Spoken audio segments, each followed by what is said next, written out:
Hello, I'm Gavin Hoey, and in this video tutorial I'm going to show you how you can make this fractured or blown apart image using Photoshop. And you'll need two other things. The first thing is time, because this isn't a quick tutorial. It will take a little bit of time to put together. And the second thing is spatter paintbrushes. Now these are custom paintbrushes that you can download from all over the place on the internet. But the four brushes I'm going to use for this tutorial, I've put on Adobe Exchange for free. You can download them, there's a link on screen now, or click the clickable link in the video description. Install them and you're ready to go. Okay, now it doesn't start with this picture, it starts here with a basic white background picture, and I'm going to use the quick selection tool to select our subject.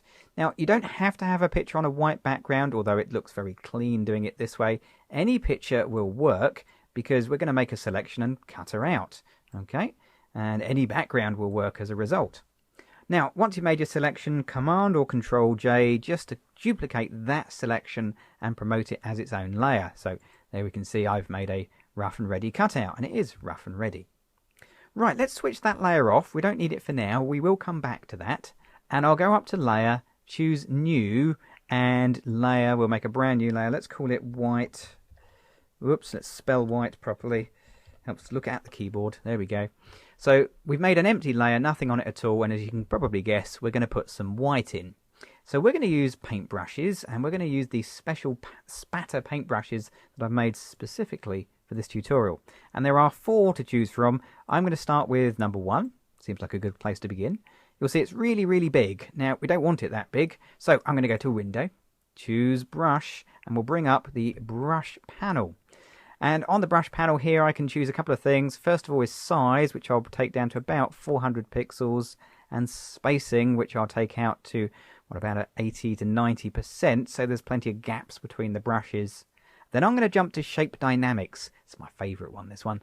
Shape Dynamics, I'm going to put the size jitter to about 50%, the minimum diameter to about 50, the angle jitter to about 50. What great names. Roundness jitter, about 50. You get the feeling that everything's about 50. Yeah, you're pretty much bang on. That'll do nicely. And then I'm just going to paint white down the back of her head, and down the back of her shoulders, and down the back of her back. And I'm just going to break up the back side of that image so that it isn't completely solid and has a nice kind of broken up look to it. And I kind of like brush number one for this because it does give that nice gently fractured look, but we'll come on to a couple of other brushes in a minute, because as I said, time is the winning formula here. But this just gets us as a starting point like that. Okay, so that looks pretty good, and let's just go and grab brush number three, I think, for this one, which again is quite big. So we'll jump back to the brush panel, and we'll do the same as we did before. We'll make it a lot smaller, about 400 pixels in my case. We'll take the spacing up, and that needs quite a bit of spacing, and we'll flick on Shape Dynamics. Now, Shape Dynamics should remember where the sliders were, so that's kind of handy. And we'll just put a bit on here. Now, this is a much more aggressive brush, so it works much faster and breaks the image up much more. Let's take quite a bit of a chunk out of her shoulder, I reckon, there, and maybe a large bit of her back, because these are the bits that are broken off and are going to be flying through the air, or at least they will be when we've done the next step. And we'll come around down onto her leg. I'm not going down as far as her feet, you'll notice, because I want a little bit of reality in the picture still in a few places. Okay, there we go. That looks pretty good. Okay, so broken up, that looks very nice indeed. We're getting along in the right direction. Now, remember that cutout we made right at the beginning? Well, we're going to go to that layer, Command or Control J to copy that layer once again, turn on the visibility, and then use a bit of free transform, Command or Control T for free transform, and we'll start to stretch it out. Okay, we're going to end up with this kind of odd looking sort of 80s pop video effect where you have multiple people at different sizes. Yeah, if you get that, you're in the right place. But there's still quite a large gap around here where her knees are bent. So I'm going to take this a stage further by going to Filter and Liquify.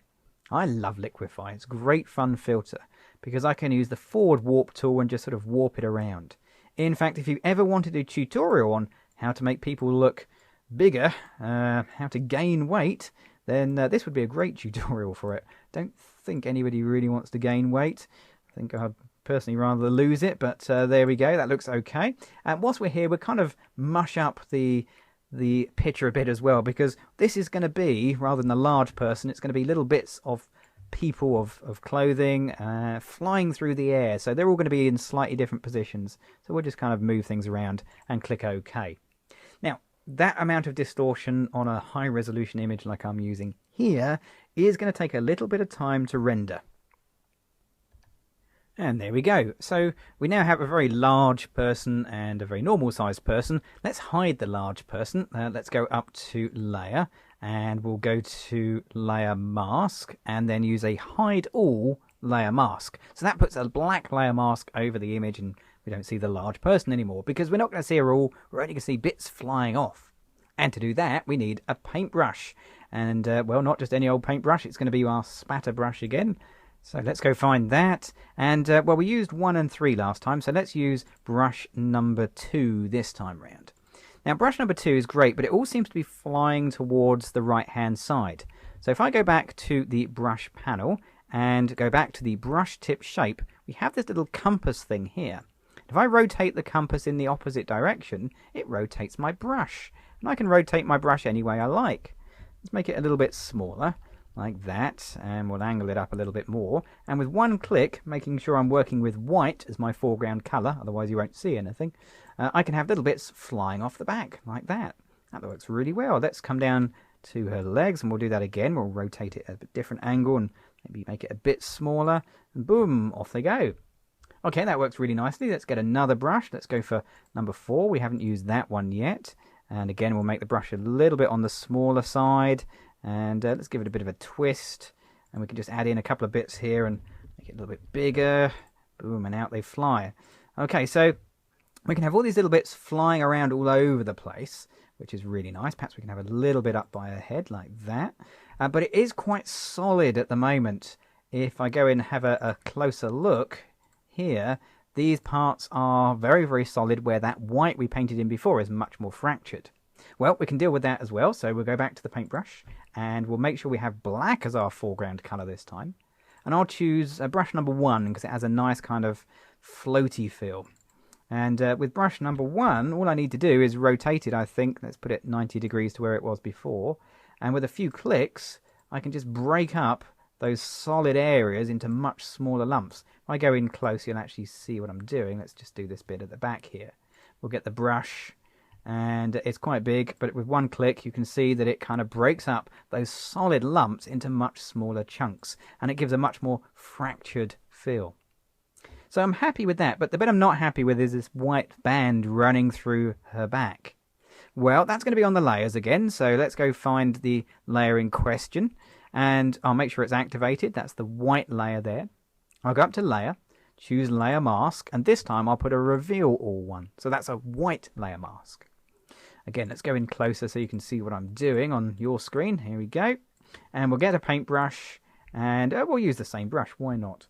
This time I'm going to be painting with black, and when I click with black, it's just going to put a few little spots and dots in that white area and just break that up a little bit, like so. Again, that all adds to that kind of fractured look of the image. Now, on the whole, I'm pretty pleased with how this is looking, but it's worth going in much closer when you've finished, just to see if there's any stray bits appearing, like here, for example. I mean, that doesn't quite look right. Why would she have a bit of a shirt on her chin? Well, we can deal with that. First of all, we've got to identify which layer is causing the problem, whether it's the white layer or the kind of enlarged layer. It's the enlarged one. Click on the layer mask. Get an ordinary paintbrush. Don't need the spatter ones. They've done their job now. And we'll make it a bit harder, like that. We'll make it a lot smaller so we can actually see it, because at the moment it's giant. There we go, just using the left square bracket to make it smaller. And painting with black, I can just hide those bits away like so. Again, just got a couple of holes there that look a bit weird. And down through there. Okay, so we just tidy this up in places as we come down. There's some on our legs there as well.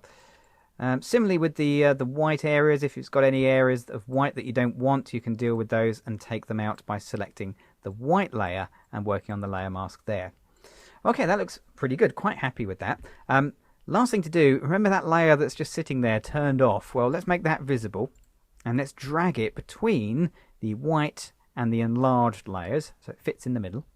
I'll change the blend mode to color burn. Now that'll make the whole picture much, much darker. Okay, so color burn, and we'll zoom in a little bit so you can again see what's happening. Lovely. Because what I want to do is just darken up the back edge where it's all breaking up. So one more layer mask, layer mask, reveal all. And with an ordinary paintbrush, like that, we'll paint black to bring back the real colour, except on the back edge where we want it to go that little bit darker. And that just helps that reality look. It just seems to blend the whole thing in a little bit clearer if it's a bit darker in places. Brilliant. Okay, so there we go. That's the basic technique finished. Now, of course, you can spend time and make your own backgrounds. I've made one earlier that you can drop in. That all adds to the effect because, particularly on my picture, which didn't have a background, when it has a background, you can see through her body and see the bits breaking off, and that just looks more effective like that. So have a go, download the brushes, and try this with your own images. And if you want to find out more about me, don't forget to visit my website at www.gavtrain.com. Thanks for watching.